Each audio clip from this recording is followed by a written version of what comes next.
Just as the man was about to cut off the woman's clothes, she suddenly opened her eyes. But instead of panicking, the man calmly said he was a mortician named Walter, preparing her body for the funeral. The woman remembered the car crash, but she was wide awake now. How could she be dead? To prove it, Walter grabbed a death certificate from the shelf. It said she died 8 hours ago from severe head trauma. It even had a doctor's signature. Then he went back to stitching up her wounds. She didn't know what his real intention was, but she was sure she wasn't dead. She begged him to let her go, but Walter just shook his head. He said no one else could see her. To the world, she was already a corpse. All he could do was make her look beautiful. She was terrified, but her body wouldn't move. All she could do was lie there while Walter threaded a needle through her skin. After stitching up her head, he pulled out a syringe and said it would relax her muscles and stop the body from stiffening. Moments after the injection, everything went black. When she came to again, she had a little sensation in her body. She checked her pulse. Nothing. In panic, she slammed her arm against the table. Still no pain. She started to doubt herself. Was she really dead? She tried to escape, but the place was locked tight. Walter, the owner of this private funeral home,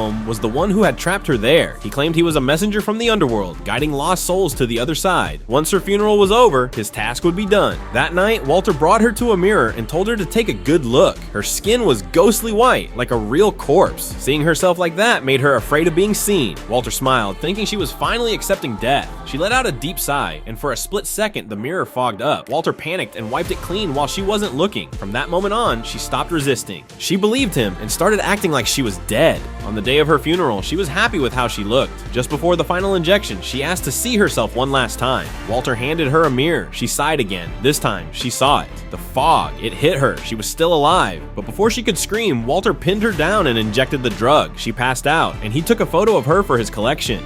At the funeral, she lay peacefully in the casket. No one suspected a thing. When her boyfriend slipped a ring onto her finger, her lips twitched, but he thought it was just his imagination. He kissed her goodbye, and that was it.